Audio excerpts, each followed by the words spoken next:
Maths कोई theoretical part नहीं है, मैथ्स एक सोल्विंग पार्ट है। आपको मैथ्स को प्रैक्टिस देनी पड़ेगी, मैथ्स में आपको प्रैक्टिस करनी पड़ेगी, मैथ्स में आपको टाइम देना पड़ेगा।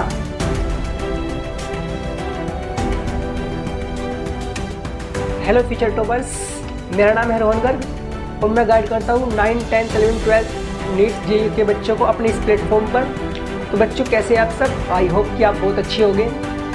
तो बच्चों सबसे ज़्यादा जो बच्चे परेशान रहते हैं वो रहते हैं मैथ्स को लेकर। मैथ्स का डर बहुत ज़्यादा बच्चों के अंदर इस टाइम बना हुआ है और बच्चे भी दो प्रकार के पाए जाते हैं, एक होते हैं मैथ्स लवर और एक होते हैं मैथ्स हेटर्स। मैथ्स हेटर्स नहीं मैं कह सकता, उनको जिनको डर लगता है बहुत ज़्यादा मैथ्स से कि भैया मैथ्स हम सोल्व नहीं कर पाते, मैथ्स के क्वेश्चन हमसे नहीं बन पाते। उनके अंदर एक फियर बन जाता है, एक डर बन जाता है उनके अंदर कि भैया मैथ्स के क्वेश्चन हमसे सोल्व नहीं हो रहे और अगर हम मैथ्स के क्वेश्चन सोल्व करने बैठते हैं मैथ्स के क्वेश्चन सोल्व नहीं होते और भैया फिर हमारा जो सेल्फ कॉन्फिडेंस होता है वो हो जाता है नीचे और भैया हम हो जाते हैं डिमोटिवेट, जिसके कारण हम नहीं पढ़ पाते अपने दूसरे सब्जेक्ट भी।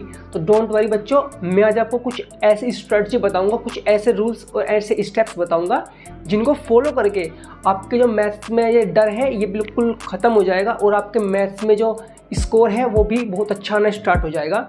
तो डोंट वरी, मैं आपको आज कुछ स्टेप्स बताता हूँ और ये स्टेप्स ना सिर्फ 9th और 10th के लिए है, ये स्टेप्स 9th अगर आप स्टूडेंट्स हो 9th के, 10th के, 11th के, 12th के या फिर जेईई के, तो ये स्टेप्स बच्चों आपके लिए है। अगर आप इनको फॉलो करते हैं तो आपको मैं श्योरिटी के साथ कह सकता हूँ आपके मैथ्स में मार्क्स इंक्रीज होना स्टार्ट हो जाएंगे। तो वीडियो को बिना स्किप करे लास्ट तक देखिएगा क्योंकि आज का जो वीडियो है बहुत ज़्यादा इंपॉर्टेंट होने वाला है।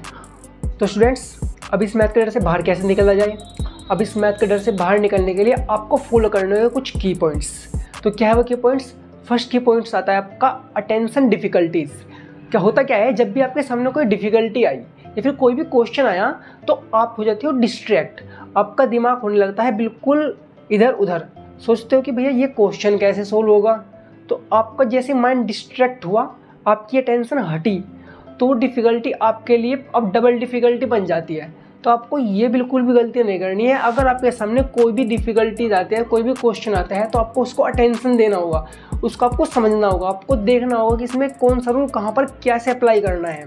तो सबसे फर्स्ट बात आपको क्या याद रखनी है डर निकालने के लिए, वो है अटेंशन डिफ़िकल्टीज। आपको डिफ़िकल्टीज को अटेंशन देना होगा, ना कि उनसे डिस्ट्रैक्ट होना होगा। Second point, maths always builds upon previous concepts. ये आप बहुत अच्छी तरह जानते हैं क्योंकि आप एक मैथ्स के स्टूडेंट हैं कि जो हमारे मैथ्स का कोई भी चैप्टर है, कोई भी कंसेप्ट है, कोई भी एक्सरसाइज है, वो अपने प्रीवियस कंसेप्ट्स पर होती है डिपेंड या उसकी बिल्ड होती है। तो आप फॉर एग्जांपल कोई भी एक्सरसाइज कर रहे हैं, आप 5th चैप्टर कर रहे हैं, 5th चैप्टर की आपकी 5.1 कर ली आपने, 5.2 कर ली, अब आप 5.3 आपने नहीं किया, आप पहुँच गए डायरेक्ट 5.4 पर। तो 5.4 आप सोल्व नहीं कर पाओगे क्योंकि आपने 5.3 नहीं की और 5.4 जो आपकी है वो आपकी 5.4 है, आपके 5.3 पर डिपेंड। तो आपको प्रॉपर एक्सरसाइज, प्रॉपर एग्जाम्पल को स्टार्टिंग से करके चलना होगा क्योंकि जो मैथ्स होता है वो always depend upon previous concept होता है। जो मैथ्स होता है वो हमेशा अपने जो प्रीवियस कंसेप्ट है उस पर डिपेंड होता है। तो आपको दूसरा ये पॉइंट जरूर याद रखना है। आप बस सबसे बड़ी गलती यही पकड़ देते हो कि आप देखते हो कि एक्सरसाइज को आपने फर्स्ट एक्सरसाइज कर ली, सेकंड एक्सरसाइज कर ली, सोचते क्या फर्स्ट भी हो गई, सेकंड भी हो गई, थर्ड छोड़ देते हो, डायरेक्ट 4 कर लेते हो जल्दी जल्दी सिलेबस कंप्लीट करने के चक्कर में।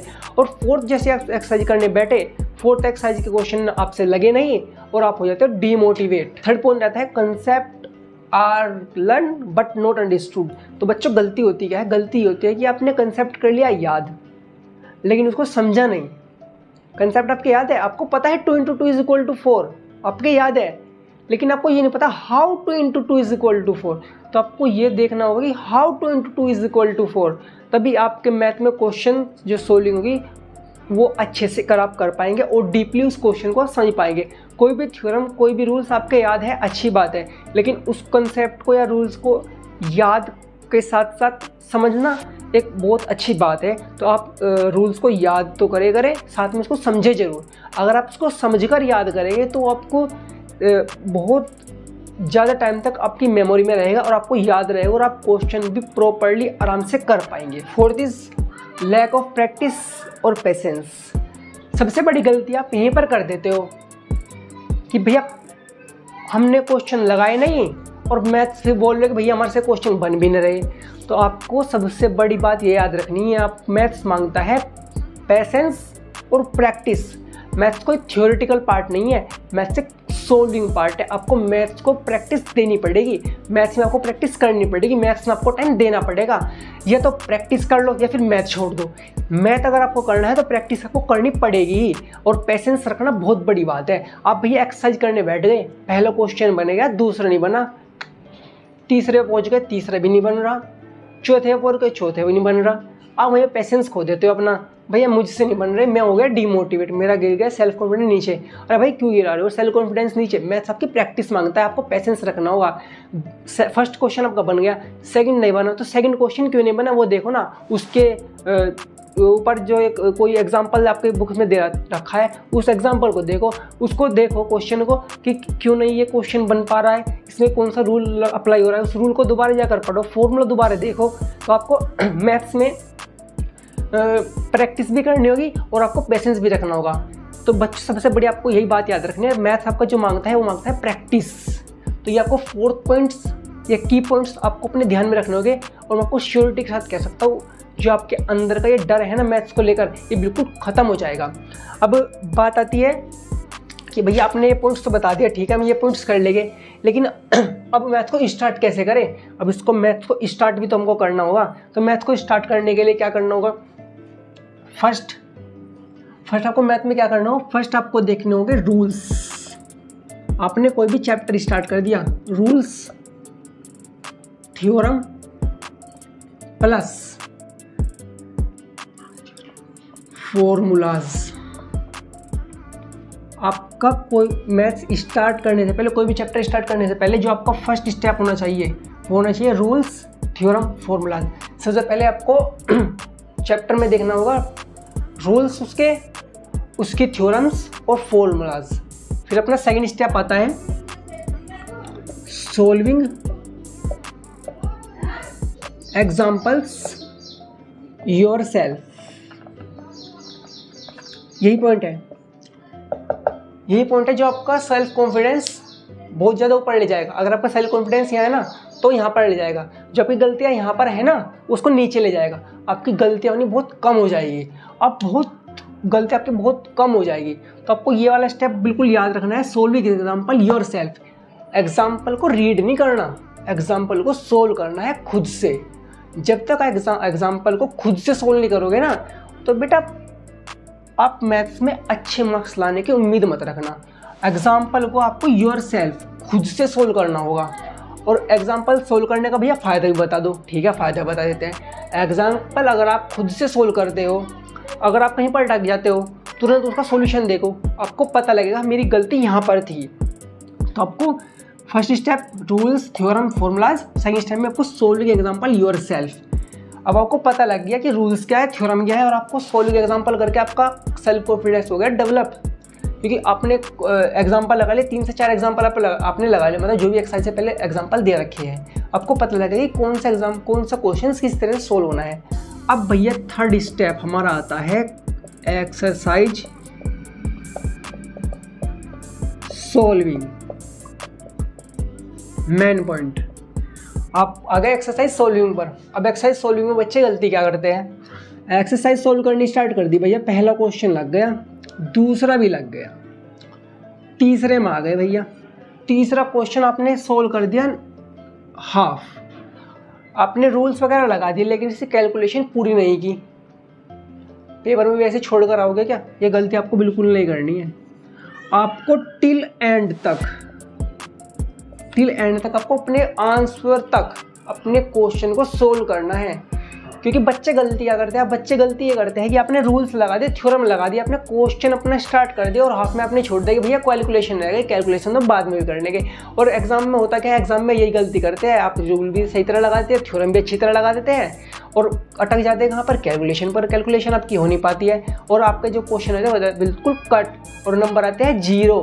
तो अगर आपको नंबर आपको पूरे चाहिए ना तो आपको अभी से प्रैक्टिस करनी होगी। मैंने आपको यहाँ पर भी बताया है प्रैक्टिस एंड पेशेंस। अगर आपको पेशेंस और प्रैक्टिस के साथ मैथ की एक्सरसाइज को सोल्व करोगे तो आपको क्या करना है, क्वेश्चन को टिल एंड तक आपको सोल्व करना है। ये गलती आपको बिल्कुल नहीं करनी है कि आप क्वेश्चन को बीच में छोड़ दें, आपको टिल एंड तक अपने क्वेश्चन को सोल्व करना है।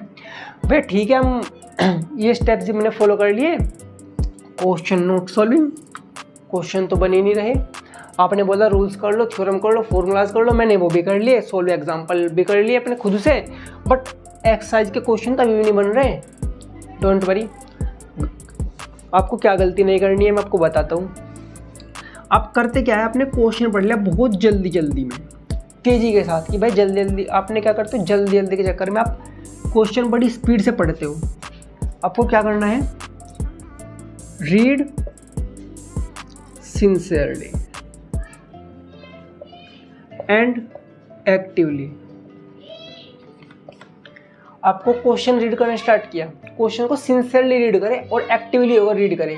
ये नहीं कि आप क्वेश्चन पढ़ रहे हो मैथ्स का यहाँ पर और आपका ध्यान है वहाँ पर, सिंसियरली होकर आपको मैथ्स का क्वेश्चन पढ़ना होगा। उसमें सेकंड स्टेप क्या आता है, आपको वैल्यूज़ लिख लेनी होगी, वैल्यूज़ राइट, गिवन वैल्यू। आपको क्वेश्चन को बड़ी ही सिंसियरली तरीके से एक्टिव होकर आपको क्वेश्चन को पढ़ना होगा और फिर अब आपको वैल्यूज़ को राइट करना होगा, वैल्यूज़ को लिखना होगा कि यहाँ पर भैया हमको ये वैल्यू दे रखी है। थर्ड, रिमेंबर रूल और फॉर्मूलाज और थ्योरम। आपने एक्टिवली होकर सिंसियरली होकर क्वेश्चन को रीड कर लिया, अब आपने गिवन वैल्यू भी लिख ली। अब उन गिवन वैल्यू से आप सोचिए कि भैया यहाँ पर कौन सा रूल लगेगा, फॉर्मूला कौन सा लगेगा, थ्योरम कौन सी लगेगी। रिमेंबर, याद करो अपने रूल्स को, फॉर्मूलाज को और थ्योरम को। ठीक है, आपने तीनों स्टेप पूरे कर लिए। और जब आपने वैल्यू गिवन देख ली और आपका रूल्स भी याद आ गया, फॉर्मूला याद आ गया, थ्योरम याद आ गया कि भैया ओहो यहाँ पर तो वो वाली थ्योरम लगनी है यार, वो वाला फॉर्मूला लगना है, ईजिली क्वेश्चन सॉल्व। ये आपको क्वेश्चन सॉल्विंग हो गई, आपकी हो गई। अब यह सिलेबस हो गया कंप्लीट, एग्ज़ाम के पास तक आपका सिलेबस हो गया कंप्लीट। मैंने सभी स्टेप्स फॉलो करे, अब क्या करें, कंफ्यूज हो गए, डोंट वरी, क्योंकि अब हमने सिलेबस तो कर लिया कंप्लीट, लेकिन अब हमको अपने मैथ्स में प्रैक्टिस भी तो देनी होगी। तो प्रैक्टिस कैसे करनी, रिवाइज कैसे करना, रिवाइज हमको रिवाइज कैसे करना है, मेक अ रूल्स और फॉर्मूला नोटबुक। आपको सिलेबस कंप्लीट होते ही एक बारीक सी नोटबुक बनानी है जिसमें आप चैप्टर वाइज अपने रूल्स और थ्योरम्स और फॉर्मूलाज को लिखोगे, जो कि आपके एग्जाम टाइम पर आपके काम आएंगे। फिर आपको करना क्या है, फर्स्ट आपने स्टेप कर लिया, एक में फॉर्मूलाज नोटबुक बना ली। सेकंड स्टेप में आपको क्या करना है, सेकंड स्टेप में आपको करने हैं चैप्टर वाइज PYQ। और PYQ चैप्टर वाइज जब आप करोगे, आपके अंदर सेल्फ कॉन्फिडेंस डेवलप हो जाएगा। आपको पता लगेगा कि प्रीवियस ईयर में किस तरह के आपसे क्वेश्चन पूछ रखे हैं। ठीक है, तो ये चीज़ आपको ध्यान रखनी है बहुत ज़्यादा। भैया चैप्टर वाइज PYQ कर लिया आपने, फिर आते हैं टॉपर टिप्स। बच्चों टॉपर टिप्स 95% तो भैया आ गए, मेरे को तो 100% लाने हैं, तो डोंट वरी 100% भी आएंगे। तो भाई टॉपर टिप्स क्या है, पहली बात तो टाइम बचता नहीं है, लेकिन आपको टाइम निकालना होगा। तो ये आपको लाने हैं 100/100। तो मैथ्स में 100% लाने के लिए टॉपर क्या टिप्स देते हैं, क्योंकि मेरी कुछ टॉपर से बात हुई तो उनकी ही स्ट्रेटजी मैं आपको शेयर कर रहा हूँ। तो टॉपर टिप्स ये देते हैं कि भैया PYQ होल सिलेबस और give test minimum 3 or 4 in a week। अगर आपको मैथ्स में 100/100 लाने हैं, आपको मैथ्स में चाहिए 100%, तो आपको मैथ्स में प्रीवियस ईयर क्वेश्चन लगाने होंगे आपको वीक में मिनिमम बता रहा हूँ आपको, मिनिमम 4 से 5 या 3 से 4 होल सिलेबस टेस्ट आपको देने होंगे।